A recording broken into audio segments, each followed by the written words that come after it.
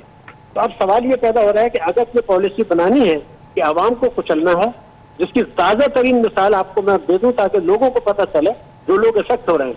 جب state bank نے شرح سود کم کی جو ہے وہ 13.25 سے کم کیا، انہوں نے 9% پر لیا ہے، بڑا اچھا فیصلہ تھا. تو اس سے فائدہ پہلے کس کو دیا گیا کہ پاکستان میں 51,000 بورورز، 51,000 بورورز، وہ 51,000 بورورز میں 7,000 ارب روپے کے قرضے لیے گئے، 7,000 بلین. ان کی شرح سود کم کر دی، ٹھیک ہے کم کر دیں آپ، لیکن اس کے بعد اسٹیٹ بینک نے سرکولر ایشو کر دیا کہ جو 2 کروڑ لوگ ہیں کھاتے دار، 2 کروڑ پاکستان کے جنہوں نے بینکوں میں بچت کھاتے رکھتے ہیں، جن کے 8,000 ارب روپیہ بینکوں میں پڑے ہیں، ان کی شرح منافع فروری میں تھی 11.25%، اس کو کم کر کے 7.5 کر دیا. تو آپ نے 2 کروڑ لوگوں کو تو یہاں 325 ارب روپے کا نقصان پہنچا دی. پھر ہمارے مشیر خزانہ جن کو آپ دے کر آئے ہیں وہ بھی پیچھے نہیں رہے، انہوں نے قومی بچت اسکیموں نے کہا کہ جو بیوائیں ہیں، جو یتیم ہیں، جو مسکین ہیں، جو پینشنرز ہیں، جو معذور افراد ہیں، جو بزرگ شہری ہیں، عام آدمی ہیں، جنہوں نے قومی بچت اسکیموں میں پیسہ لگایا ہے، ان میں 2 سے 3% کمی کر دی. جی کیا اب یہ میں آپ کو ریکارڈ میں بتانا چاہتا ہوں، لکھ لیں آپ، حکومت کو میں چیلنج کر رہا ہوں کہ جو اسٹیٹ بینک نے شرح منافع 2 کروڑ لوگوں کا کم کیا ہے، وہ بینکنگ کمپنیز آرڈیننس 26A اور 40A کی خلاف ورزی ہے. اسٹیٹ بینک کو یہ اختیار ہی نہیں تھا، یہ قانون کے خلاف ہے، چاہے سپریم کورٹ سے نوٹس لے یا شریعت کورٹ لے یا کوئی اور لے، تو یہ قانون کے خلاف ورزی کر کے 325 ارب کا نقصان پہنچایا گیا. اسٹیٹ بینک کو اختیار نہیں تھا کیونکہ یہ ہے نفع نقصان میں شرکت. تو ایک طرف تو قانون کی خلاف ورزی کر کے آپ 2 کروڑ لوگوں کو کچلتے ہیں، دوسری طرف آپ قانون نیا بناتے ہیں کہ جن لوگوں نے چوری کا پیسہ، رشوت کا پیسہ ہے، اگر وہ کنسٹرکشن میں لگائیں گے تو معاف ہو جائے گا رضا. تو یہ کھیل کیا ہو رہا ہے؟ پھر پیٹرول میں آپ نے دیکھا کہ 30 روپے لیٹر مزید کم ہونا چاہیے تھا، جو انہوں نے کم نہیں کیا. اس کی وجہ یہ ہے کہ اب سے کچھ مہینے پہلے ہائی اسپیڈ ڈیزل پر 8 روپے لیٹر ٹیکس تھا، انہوں نے اس کو 30 روپے کی کر دیا. جنوری 19 میں جو جی ایس ٹی تھا منیمم وہ 0.5 تھا پیٹرولیم مصنوعات کا، انہوں نے 17% کر دی اس حکومت نے. اس طرح سے پیٹرول کی قیمت آپ عوام کو منتقل نہیں کر رہے، اور جتنے لوگوں نے قرضے کیے ہیں ان کو معافیاں دے رہے ہیں، ان کو ایکسٹینشن دے رہے ہیں. ابھی اسٹیٹ بینک میں میرے پاس فگر آئی ہے کہ 326 ارب روپے کے جو قرضے تھے 3 لاکھ لوگوں کے، ان کو 1 سال کی مہلت دے دی. تو ضرور سب کچھ دیں لیکن عوام کو بھی تو کچھ دیں. اور جب آپ کا جو آپ نے سوال اٹھایا ہے، میرا کہنا یہ تھا کہ اگر آپ کی ٹیکس کی وصولی گر رہی ہے، جو کہ گری تھی، اب انہوں نے یہ کیا کہ یہ ٹیکس کی وصولی بڑھانے کی کوشش ہی نہیں کر رہے، کیونکہ جون تک جو ہے اس کے کھاتے میں ڈال دیں گے اور اگلے سال کا بیچ ہے وہ کم رکھیں گے ٹیکس کی وصولی. تو جب آپ کی ٹیکس کی وصولی نہیں بڑھ رہی، ملک کی بچتیں جو ہیں وہ گر رہی ہیں، سرمایہ کاری نہیں ہو رہی، تو معیشت کیسے چلے گی؟ مجھے کوئی اس بات کا جواب دے دے کہ آپ کس چیز کی بنیاد پہ معیشت کو آگے لے کر نہیں. وہ آپ نے پچھلی دفعہ بھی ہمارے خواب توڑ دیے تھے، پچھلی دفعہ بھی ہمارے خواب اور ہماری امیدیں چکنا چور کر دی. ہم تو سوچ بیٹھے تھے کہ آئی ایم ایف والوں کو ہم پہ اتنا پیار آئے گا اس معاملے کے بعد، ان کا دل ہمارے لیے نرم ہو جائے گا، وہ سارے قرضے معاف کر دیں گے، ورلڈ بینک والے بھی مزید دے دیں گے. تو آپ نے تو کہا کہ صاحب ایسا کچھ ہونے والا نہیں ہے. تو کہیں ابھی تک اس امید پہ تو نہیں بیٹھے ہوئے کہ وہ لوگ قرضے ورزے معاف کر دیں گے، بلکہ مزید اور پیسے دے دیں گے؟ جاؤ بیٹا کھیلو، مزے کرو. دیکھیے میں آپ سے عرض کر دوں کہ وہ میں نے جس دن یہ پہلے دن کہا تھا، میں نے سپریم کورٹ میں کہا تھا، یہ ریکارڈ پر سپریم کورٹ میں جس دن میں کہا تھا. یہ آپ کی آواز مجھے واضح نہیں آ رہی ڈاکٹر شاہد حسن صدیقی صاحب. میں دوبارہ آپ سے رابطہ کرتا ہوں، مجھے ایک چھوٹی سی بریک کے بعد واپس آتے پھر سے آپ کے ساتھ رابطہ قائم کریں گے. Let's take short break.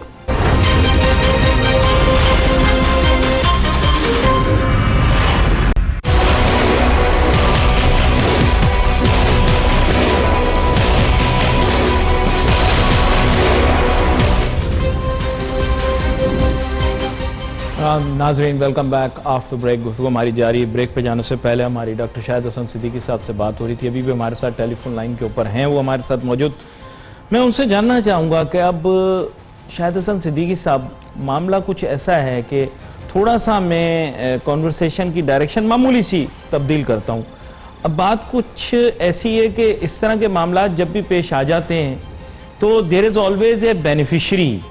آپ کے خیال سے کیا پاکستان کی اکانومی اس سچویشن کی بینیفیشری بن سکتی ہے اگر ہم کسی طرح اپنے آپ کو موڈیفائی کر لیں یا موجودہ حالات کے مطابق اپنے آپ کو ڈھال لیں یا تبدیل کر لیں؟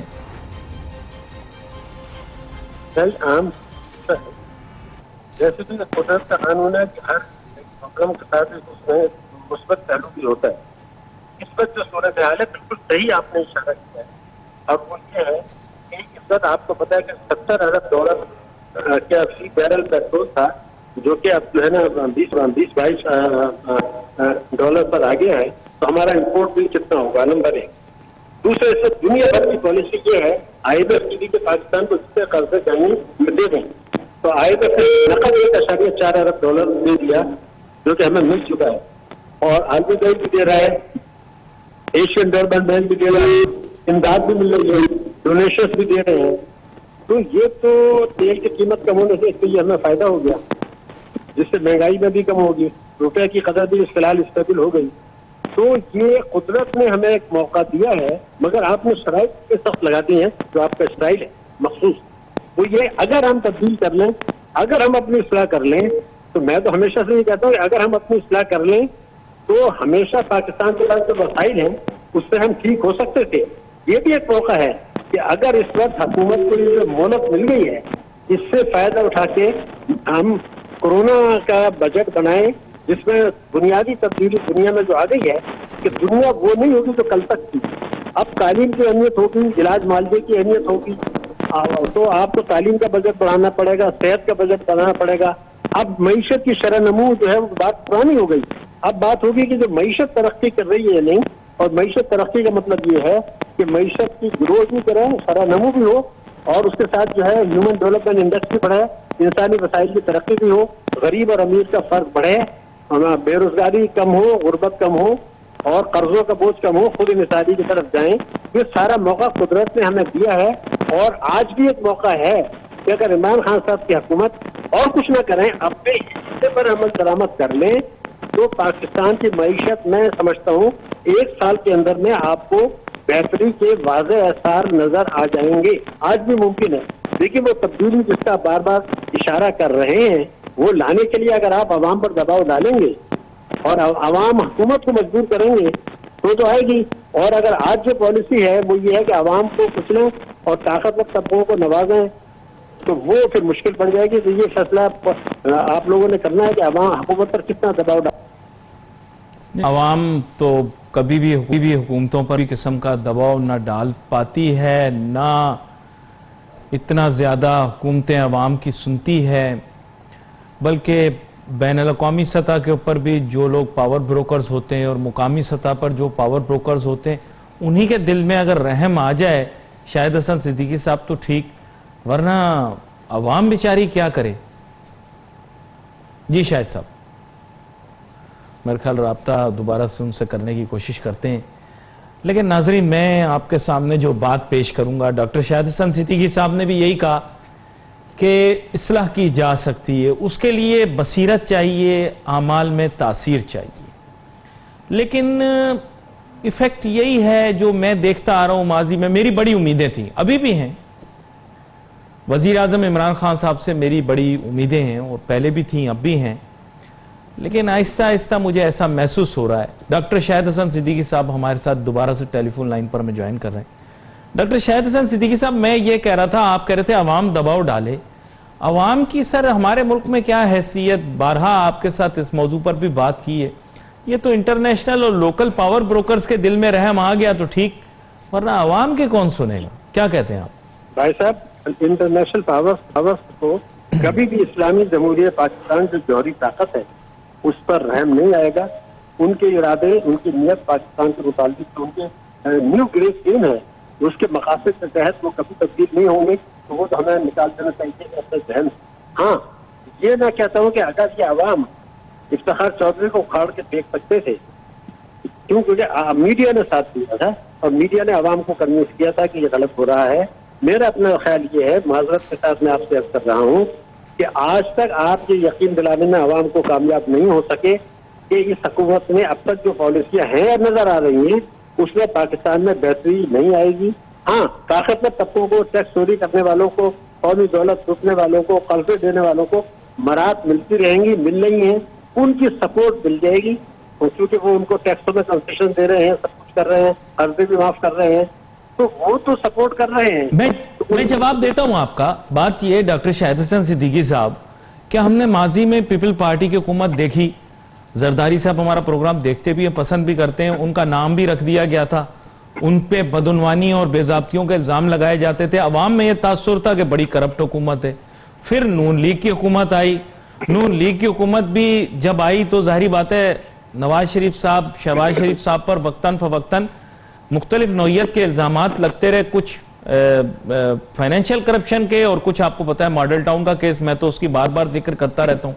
تو لوگوں نے کہا کہ ان دونوں کو ہم نے موقع دے دیا, یہ کچھ نہیں کر سکے, ہم عمران خان کو موقع دے کر دیکھتے ہیں یہ معاملات کو ٹھیک کر دیں گے. تو اسی لیے وزیر اعظم عمران خان صاحب کو موقع بھی دیا, اور اب ہم اسی لیے آپ کے سامنے مقدمہ یہی پیش کر رہے ہیں کہ بھئی ہمارے پاس اور کوئی چوائس نہیں ہے, یا پھر ہم آمروں کی طرف دیکھیں یا پھر یہ جمہوریت کے جو ہمارے سمراٹ ہیں ان کی جانب دیکھیں.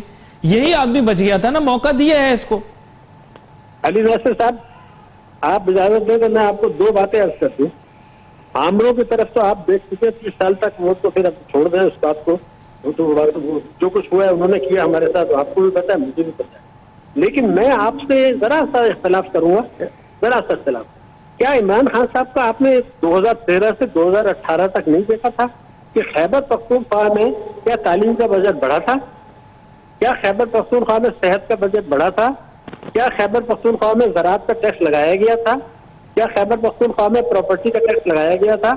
کیا 5 سال تک خیبر پختونخوا میں عمران صاحب کو جہاں میجورٹی تھی ان کی پرفارمنس پنجاب یا سندھ سے بہتر تھی ٹیکس کے معاملات میں, صحت کے معاملات میں, تعلیم کے معاملات میں؟ اس کا جواب ہے کہ نہیں. کیا عمران خان صاحب نے 2013 سے 2018 تک خیبر پختونخوا میں اپنے ایجنڈے پر عمل کیا تھا؟ جواب ہے کہ 100% نہیں. تو اگر وہ 5 سال نہیں کیا جب ان کی میجورٹی تھی, اب تو ان کی میجورٹی نہیں ہے, اب تو وہ اگر 2-4 لوگ ناراض ہو گئے, آپ کو بھی پتا ہے مجھے بھی پتا ہے کہ وہ ناراض ہو گئے تو کیا ہوگا, تو کیسے کریں گے؟ تو یہ تو بات دونوں باتوں سے ایگری نہیں کرتا, لیکن الٹرنیٹ تو کسی کا بھی موجود نہیں ہوتا, یہ اللہ تعالیٰ فراہم کر دیتا ہے. لیکن میں تو کہتا ہوں آپ دباؤ ڈال کے انہیں سے کام کرائیں, کم سے کم 3 سال تو ان کے اوپر دباؤ ڈالیں, اتنا ڈالیں کہ ان کو جو ہے نیند آرام ہو جائے کہ وہ ٹھیک کریں. تو لیکن یہ مت کہیں کہ ان کو 5 سال موقع نہیں دیا تھا. ہمیں تو پتہ تھا جب وہ آئے تھے کہ انہوں نے خیبر پختونخوا میں کچھ بھی نہیں کیا ہے, نہ تعلیم میں, صحت میں, نہ ٹیکس میں. نہیں, لیکن دیکھیں نا, اصل بات یہ ہے کہ ہمارے ملک کا بنیادی مسئلہ ہم بے ضابطگیاں اور بدعنوانی سمجھتے رہے, اور آج بھی ہے. میں آپ کو بتاؤں بہت کرپشن ہے اس ملک کے اندر, اور یہ تو ابھی بیماری یا وبا آئی ہے, میرے خیال سے اس سے زیادہ بڑا عذاب ممکنہ طور پر اس ملک پر اور اس ملک کی عوام پر آ سکتا ہے, کیونکہ یہ رشوت بھی دیتے ہیں اور پھر اس کے بعد ان کا سلسلہ ربا کا بھی ہے. سر میں یہ ذکر تو نہیں کرنا چاہ رہا تھا پروگرام میں, دینی معاملات کے اوپر یا شرعی معاملات پہ میں گفتگو نہیں کرتا, لیکن ماجرا کچھ ایسا ہے کہ اعمال تو یہاں پر ٹھیک نہیں ہے, اجتماعی طور پر بھی اور انفرادی طور پر بھی. تو میں صرف حکمران کو اس کا مرجع الزام نہیں ٹھہرا سکتا. سر آپ نے 100% صحیح بات کہی ہے, کیونکہ صحیح ہے ربا کا چونکہ آپ نے کہا, تو اگر فیڈرل شریعت کورٹ جو ہے وہ وفاقی شریعت 2002 سے یہ مقدمہ آج تک لے کے بیٹھی ہے, اور ان کو وہ قانون یاد نہیں ہے 38F, Islamic republic of Pakistan 38F, کہ حکومت کی ذمہ داری ہے کہ جتنی جلدی ہو ربا کا خاتمہ کریں. اور ہماری فیڈرل شریعت کورٹ 2002 سے یہ مقدمہ لے کے بیٹھی تھی, وہ اس پہ فیصلے ہی نہیں دیتے, اور نہ ان کا ارادہ ہے نہ دینے کا. ہماری پارلیمنٹ بھی یہ شور نہیں کر رہی, ہماری دینی جماعتیں بھی جو جب وہ مقدمہ چل رہا تھا نواز شریف